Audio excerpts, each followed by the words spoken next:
Let's talk about when your spouse is double-minded. Now, this isn't really talked about a lot. I mean, I haven't heard a lot of people talking about what to actually do when your spouse is double-minded and why they are double-minded. First, I want you to understand that if your spouse is double-minded, it has absolutely nothing to do with you. I literally had to go through so much prayer sessions with the Holy Spirit, with Him telling me that it's not me, okay?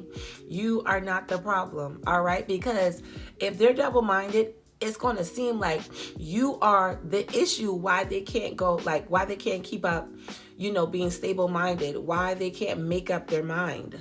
A double-minded person has a spiritual condition rooted in conflict, all right?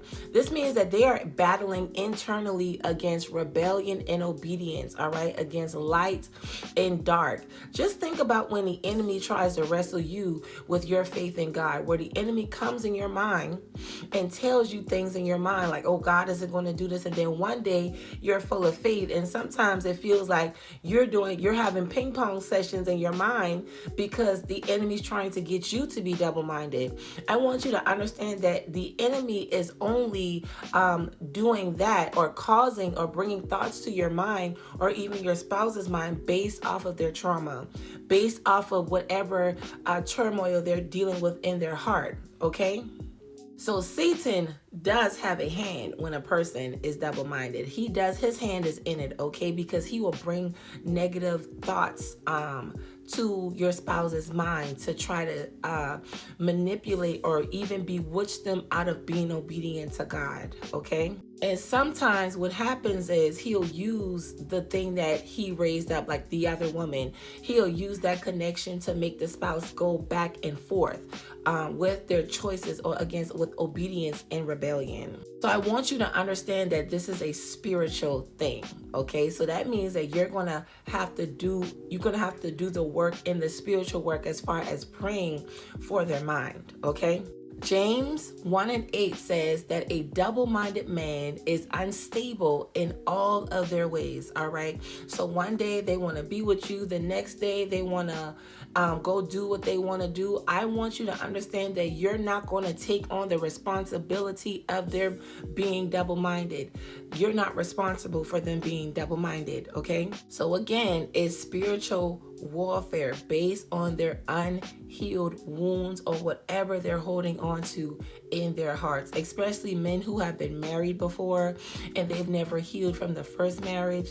That wound is deep, okay?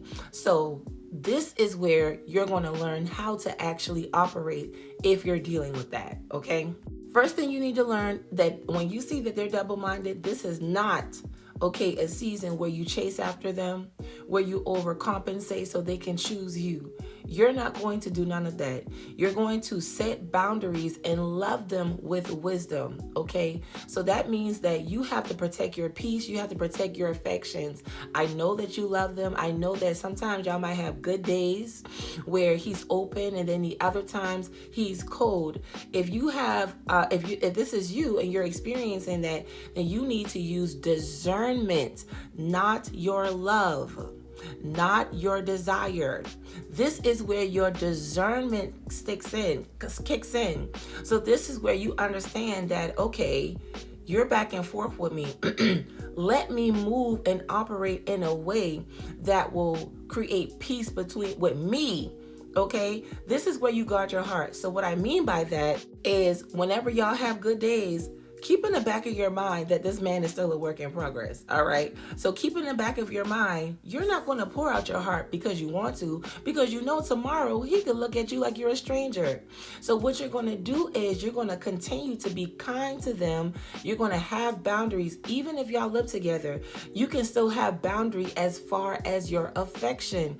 You don't got to pour out your heart to him. You don't got to tell him everything that's on your mind, because all he's going to do is hear it and then go do what he wants to do, or try to flip it back on you to justify why they are the way that they are, okay?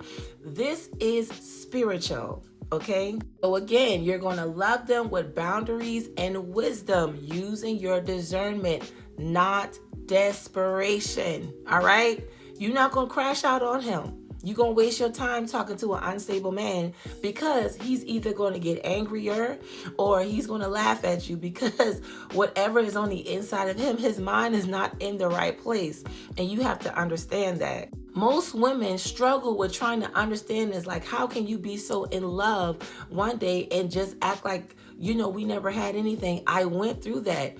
And I want you to understand that if a person who has never done the work, okay, in their life to heal from their trauma before you and during you and maybe with you, I'm telling you, it changes their mind. And the enemy comes in and amplifies it when they are in such a place of turmoil. I have lived this, so I understand how it works. So I'm going to give you 3 tips, all right, on how you can steward this season while God works this out. Number 1, you have to understand that this is a season. This is not forever. You have to get in your mind who God is and that God can change this person, and understand that if God promised you restoration, then you're going to hold on to who he said he is when he's changing people. Read Bible stories, feed your spirit on when God changed situations and when he did impossible looking situations. Okay, he did it all through the Bible. Okay, then you're not going to idolize their change. You're not going to idolize it. You're not going to buy some binoculars, all right, and watch their every move. That's not what you're going to do. Just because they're texting again and being nice to you, it does not mean that they are submitted. You got to test the fruits. You got to test the spirit. You got to use your discernment. If you don't know how to do that, simply ask God. God, are we in a space where I could? God will show you, because God will show you because the next hour they might act a completely different person. You see what I'm saying? So don't let your guard down just because it seems like things are progressing. You got to discern that, okay, in this season, this is how you are, and I'm going to move accordingly to protect myself. Okay. So you're going to let God confirm the timing, not your emotions, not your love. Do not let your love for them override your common sense. I done did that, okay, many days. Do not let how you feel about them override your common sense and your wisdom, because I can guarantee you they not moving and thinking on the same level that you thinking, okay? Just remember that, okay? Next, you're going to stay in the secret place. If you are new to building your relationship with God, the secret place is basically your prayer closet. The secret place is basically you staying in the face of God. So you're not going to allow their confusion to be your confusion at all. So you're going to stay rooted in prayer and fasting. All right. You're going to stay in prayer. You're going to stay in fasting so that you are not moved by what they got going on. You got to understand that this is God's job, and you're going to have to position yourself. Okay. You're going to have to position yourself in a posture as God works this out. When I was going through this, I literally believed and had faith that God was going to change this about him, because God had already brought us so this far. Okay, so knowing God, he's going to complete what he started. And I'm going to say this again, you're going to set boundaries, but you're not going to set boundaries with bitterness. All right. You can be kind, but you got to stand on it. So whenever they want to start an argument, you do not have to engage in that argument. You do not have to defend yourself, because you are literally arguing with a spirit. You're arguing with somebody whose mind is not in the right place. Okay. Boundaries is not rejection, it is protection, all right? When you set those boundaries, that moves you out the way so that God can step in and get on them and help them and heal them in their minds. If you are someone whose spouse is double-minded, I have an ebook, all right, in the link in my bio that will literally tell you how to deal with them. It talks about emotional manipulation. It talks about witchcraft. It talks about literally everything. If you were to get the Uprooting the Other Woman ebook, you will get Praying Him Through a Double-Minded at a discounted rate. However, if you just want Praying Him with a Double-Minded ebook, that is an option as well. All of that is in the link in my bio. I love you, and I'll see you in the next video.